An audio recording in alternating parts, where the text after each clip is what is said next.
the ability to look at anti-Semitism not by what anyone can see on the surface is happening, right? Anyone can measure how many anti-Semitic events are happening every single year.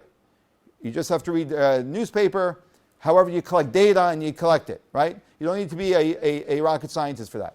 But to have insight and what's behind that, all right, or what's behind us, that has tremendous value. And that is generally where all of the answers are, because that is reality. Reality isn't really what we see. What we see is like the projection. Like, what is real over here? Is it, well, this is going to be confusing. But we can say this for sure. What's being projected onto the screen is not what is. It's just a projection of what is. Right? And well, just for argument's sake, we can say the computer is what is. And what's on the screen is just a projection. What we see is a projection. What's going on is deeper. That causes that projection. When we understand that, wow, we're deep in. Things are happening. We're getting a grasp of what's going on. That's the introduction. Anyone want to walk out yet? Okay, we're good so far. Okay, fantastic. So that's it. I just felt that was a very, very, very important introduction for us to make. You know, we're living in a time where there is a rise in anti-Semitic acts. And I'm going to emphasize that word.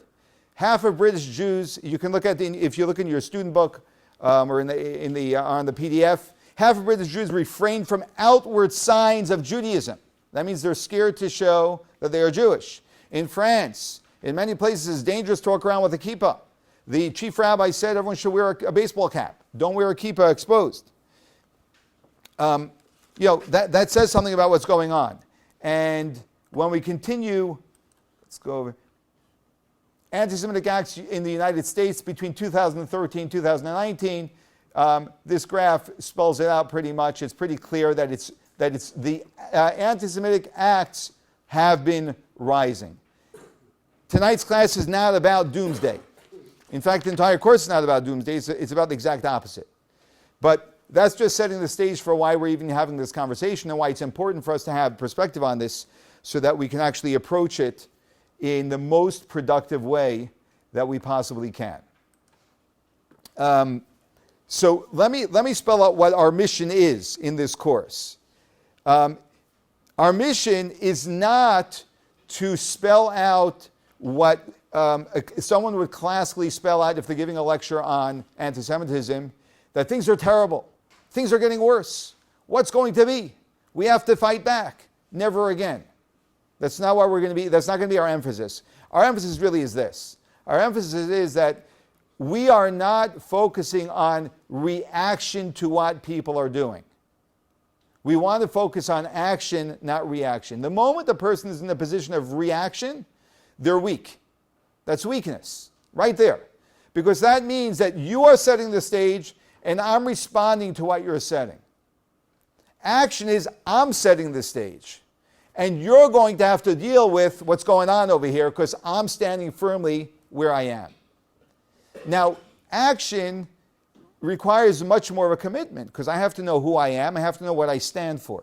Like I found personally through my life that very often I don't want to make decisions because I'm not sure. So I remain indecisive. Someone else makes a decision and then I react to their decision. That's a cheap shot.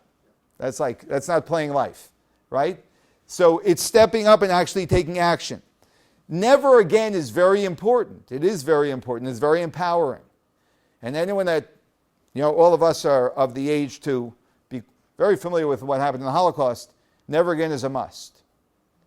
But we still have to realize the weakness of never again, because never again is still a reaction. So it's not saying that we should get rid of never again, but there's more that we have to focus on than just never again. And what's interesting is that when the survey was done, and you can look at figure 1.6 on page 8 in your student book, right, of what's essential to being Jewish. The very first 76% of U.S. Jews said what's essential to being Jewish, what it means to them is remembering the Holocaust. Okay? Page 8. Page 8. Do you see that? Yeah, I hope you're enjoying the color in the books. So, yeah. So they upgraded the student books. So hope you're enjoying that. So remembering the Holocaust. So most people, the essential part of what being Jewish means to them is I remember the Holocaust. 72% leading an ethical and moral life. This is very fascinating and insightful, by the way. 59% is working for justice and equality. 56 being intellectually curious. 51 continuing family traditions. So I just want you to understand that 1, 2, 3, 4, 5, the first 5 have nothing really to do inherently with being Jewish.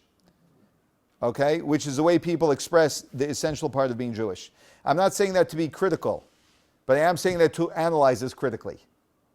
Okay, a very big difference. Now, we're not being judgmental, but we need to pay attention to this. 45% caring about Israel, 34% having a good sense of humor. I'll take that. I mean, it doesn't have much with being Jewish. I like humor, though. I think humor dropped since Jackie Mason recently passed away. Being part of a Jewish community. Eating traditional Jewish foods. I'll take that one, too. And observing Jewish law, which is 15%. Okay. Now, while remembering the Holocaust is like, gosh, how could a Jew not remember the Holocaust, right? But at the same time, is that what defines what being Jewish means to me? And if it does, my whole definition is a reaction to something, which means I don't really have an identity. My identity is being created by something. And that's not a very good identity. And here we see what is done to Jews becomes far more significant than what Jews do. That's a problem. That's a problem. And as you may be familiar with Barry Weiss, who's a well-known journalist, and she said this in other words, which were very impacting. The Jewish people were not put on earth to be anti-Semites. We were put on earth to be Jews. And you know what that means? That means that we have to ask ourselves, what does being Jewish mean to me? What does being Jewish, I mean, I would maybe a better way of asking that is, what does being Jewish mean, right? But it does at some point become a somewhat personal question. What does being Jewish mean to me? And so that's really what we want to focus on here. We don't want this to be a 4 weeks of, reaction to, but we want to make sure we know who we are before we even get into this full conversation.